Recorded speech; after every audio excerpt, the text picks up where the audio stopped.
Assalamualaikum warahmatullahi wabarakatuh. Salam semangat buat kalian yang sedang persiapan menghadapi UTBK SBMPTN 2022. Bersama dengan Kak Ridwan, kali ini kita akan membahas 3 soal-soal masuk PTN di bab dinamika bagian yang kedua. Yuk, langsung aja kita ke soalnya. Soal yang pertama ini ada soal SBMPTN tahun 2018. Sebuah benda bermassa M diikat oleh setelah tali dengan panjang 2,5 meter dan berada pada suatu permukaan luar kerucut yang licin.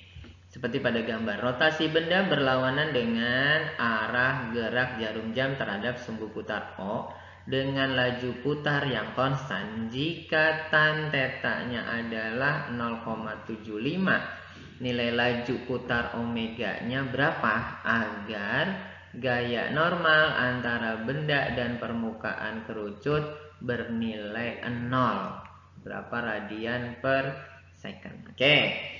Sekarang pertama ini dulu yang sederhana nih, tan tetanya itu 0,75 atau 3/4 ya ini ya. Tan tetanya itu 3/4. Tan berapa yang 3/4? Kalian pasti udah paham nih. Kakak nggak perlu jelasin lagi ya. Jadi kalau yang tannya 3/4 itu tetanya itu adalah 37 derajat. Oke, nanti kalau yang belum hafal cek lagi ya. Oke, sekarang kita gambarkan gaya-gayanya seluruhnya dalam sistem ini. Oke, kakak perbesar gambarnya ya. Jadi ini gambarnya kurang lebih gini dulu deh. Oke, kurang lebih ya ini kerucutnya gitu. Oke, kerucutnya kurang lebih gitu. Bendanya, ini dia ini theta. Kerucutnya, sudutnya. Misalnya bendanya di sini nih, bendanya di sini. Oke, bendanya M. Nah, kita gambarkan gaya-gaya yang bekerja pada dia. Benda bermassa pasti punya berat. Oke, punya berat ke bawah. Kemudian dia pengen juga ke bawah nih. Nah, yang ke bawah ini apa nilainya? Jadi karena ini tetanya di sini, tetanya itu sama dengan di sini nih. Nah ini nih, berarti yang arah ke bawah ini itu ada di samping theta. Karena di samping theta berarti dia y cos theta. Oke. Kemudian dia menekan permukaan luar kerucut ini ke sini. Ini berarti namanya, karena dia ada di depan sudut tetanya, berarti ini pasti sin theta nih. Kemudian karena benda bermassa ini menekan permukaan kerucutnya dengan W sin, maka permukaan kerucut akan memberikan gaya reaksi berupa gaya normal ke sana. Oke, itu dari M-nya nih. Sekarang dari talinya, nih kakak gambar dulu talinya kan ke sana nih. Oke, ini talinya nih. Berarti talinya ke sana. Nah, ada tegang tali kemana? Nah, kakak gambar di sini nih. Berarti talinya ada yang ke sana, gitu ya.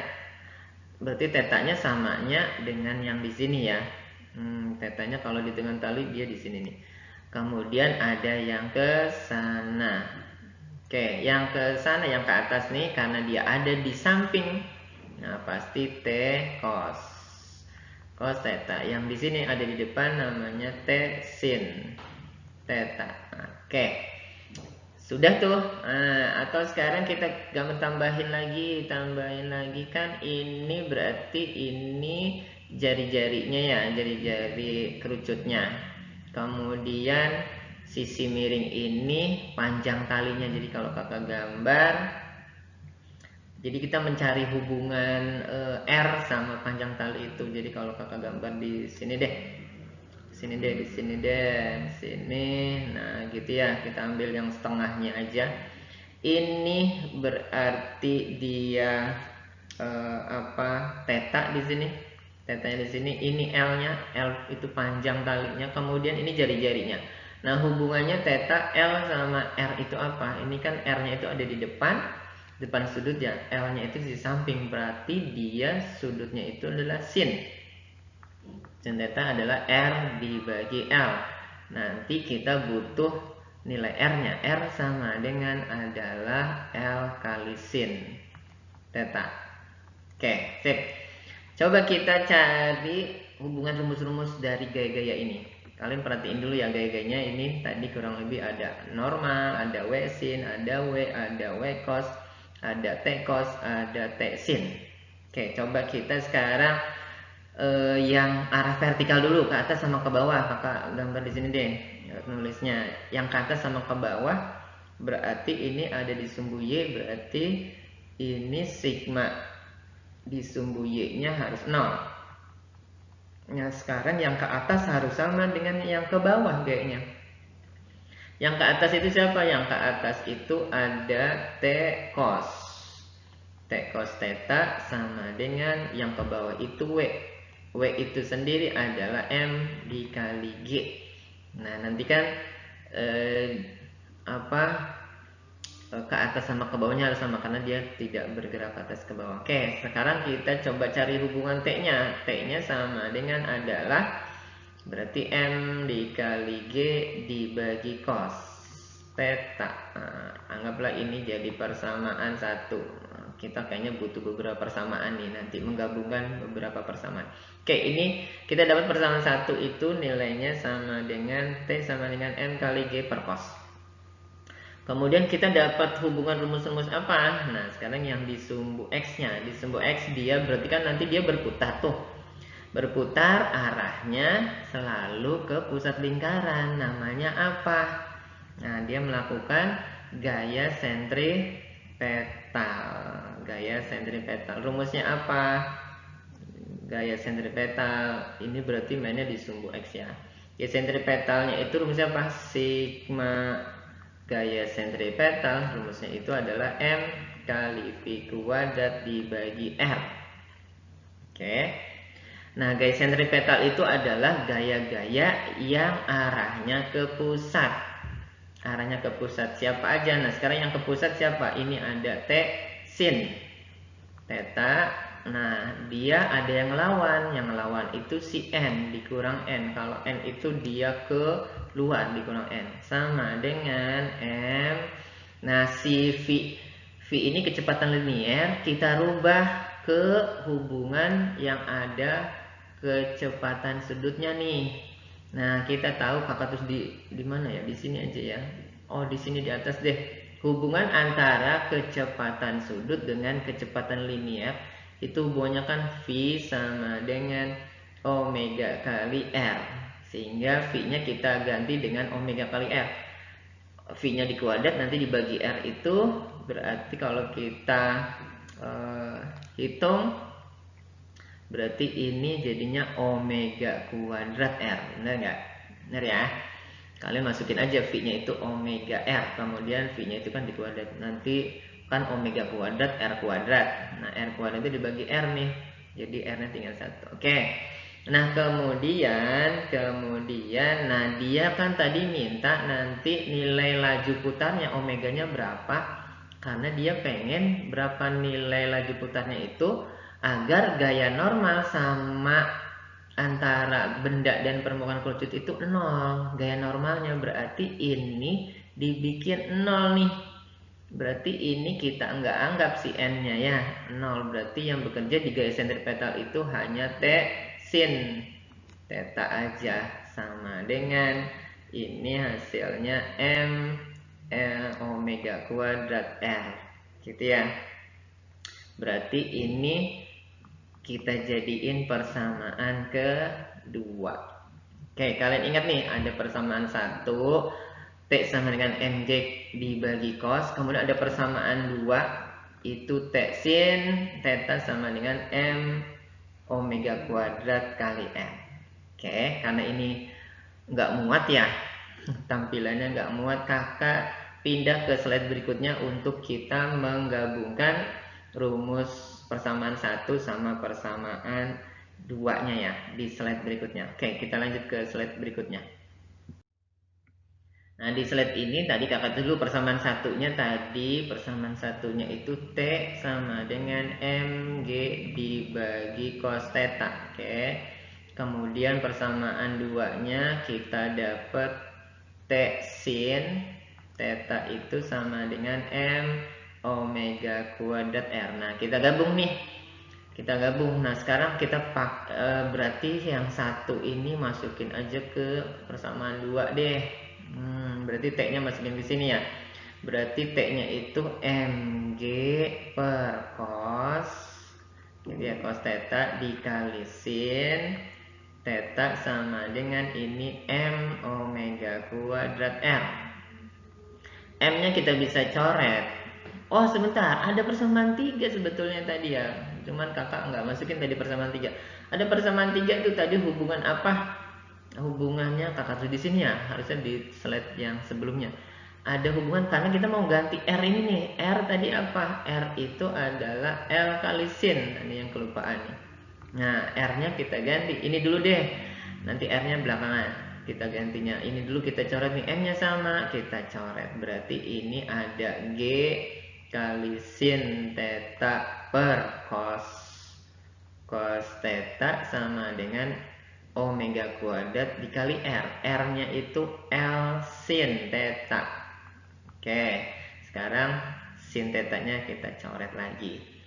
Nah, karena yang ditanya nanti adalah omega, berarti kita bikin di sini jadi persamaan omega kuadrat, jadinya sama dengan apa? G dibagi L kali cos. Oke, coba kita masukin angkanya ya. Gravitasinya 10. Kemudian L-nya itu 2,5. Cosnya berapa? Cosnya kan 37 ya. Tadi kita dapat ya tetanya itu 37, cos tetanya 37. 37 itu cosnya adalah 4/5.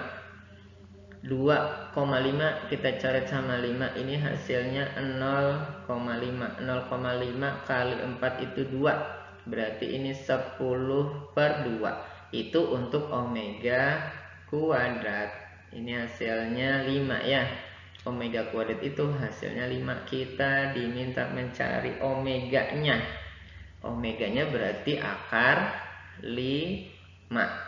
Satuannya radian per second. Jadi kita dapat jawabannya yang C.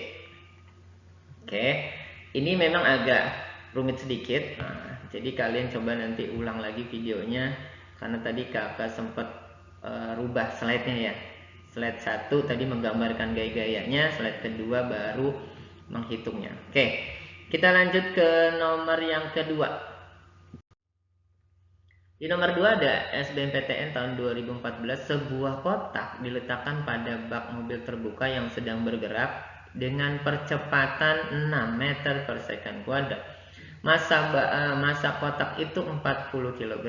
Jika koefisien gesekan statis dan kinetis antara lantai bak terbuka dan kotak berturut-turut 0,8. Berarti 0,8 itu koefisien gesekan statis, biasa disimbolkan dengan mu s. Kemudian 0,5 ini berarti mu k, koefisien gesekan kinetis. Maka gaya gesekan yang diberikan lantai bak mobil terbuka pada kotak adalah sebesar berapa newton. Berarti nah kita coba mencari gesekan itu. Kenapa ada gesekan? Karena bendanya nanti akan bergerak, gitu ya. Artinya dia bendanya jadi diam, si kotaknya itu kan pengennya diam ya. Coba kita cari karena dia mengalami gerakan.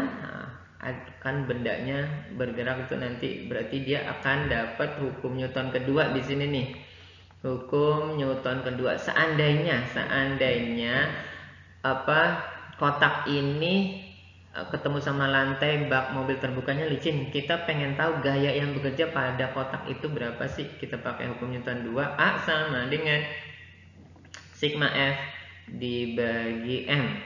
A nya kan sudah ketahui tuh 6 katanya. 6 sama dengan F nya kita belum tahu gaya yang bekerja pada dia. Kemudian masanya berapa? 40. Berarti F-nya sama dengan 6 kali 40, berarti 240 Newton. Ini kalau kita menganggap dia belum kita bicarain gesekannya. Jadi ada gaya yang bekerja pada kotak itu sebesar 240 Newton. Nah, kita tahu, kita pahami dari soal ini, kita bisa nangkap bahwa kotak itu, si kotak ini kan pengennya diam ya, pengen diam. Kalau pengen diam kotaknya, maka berarti gaya gesekan antara kotak dengan bak mobil terbuka tadi itu harus lebih besar dari F-nya. Syaratnya ini nih yang harus dipenuhi, karena kotaknya kan kita anggap diam, karena memang informasinya pasti yang kita tangkap dari sini dia kotaknya diam. Nah, untuk kotaknya diam itu gaya gesekan dari kotak sama bak mobil terbuka tadi itu harus lebih besar dari gaya yang 240. Berarti nilainya harus lebih besar dari 240 Newton. Nah, kita mau pakai yang mana gaya gesekannya? Pakai koefisien gesekan statis atau kinetis? Kita coba cari ya. Berarti kalau misalnya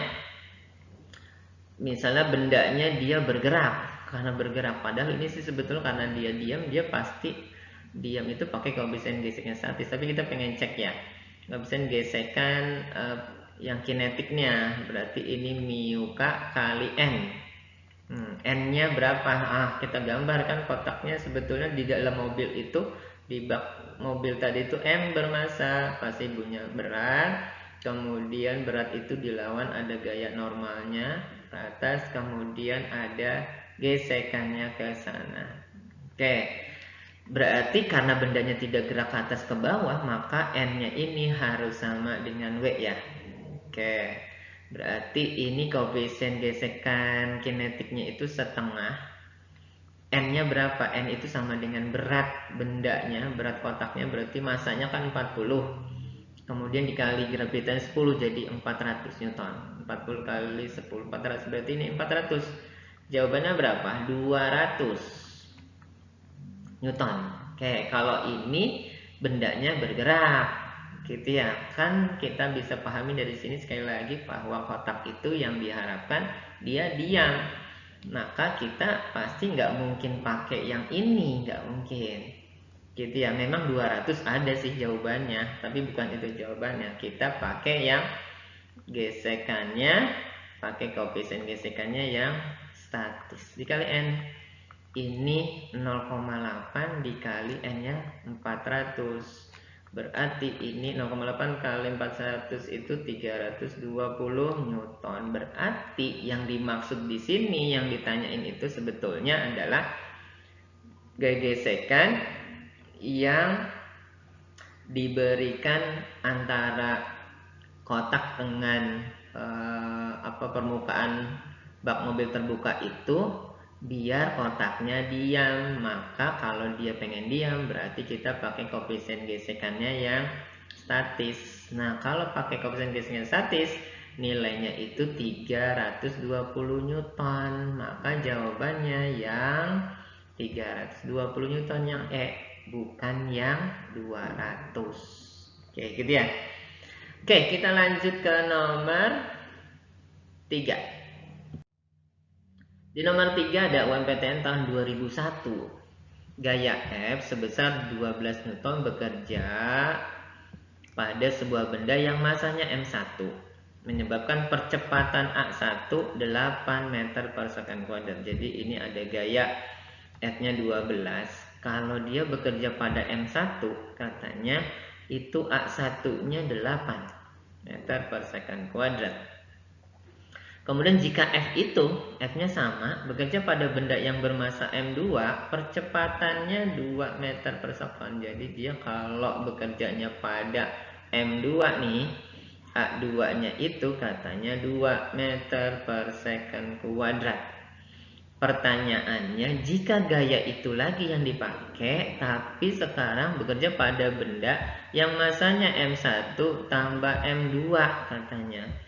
M1 tambah M2, berarti ini M1 tambah M2, itu A-nya berapa katanya gitu. Nah, sekarang kita hitung aja dulu ya. Kita hitung aja dulu, kita mencari massanya dari sini nih, dari M1. Rumusnya pakai hukum kekalan, bukan kekalan, hukum Newton 2 ya. A sama dengan F dibagi M1, ini A1.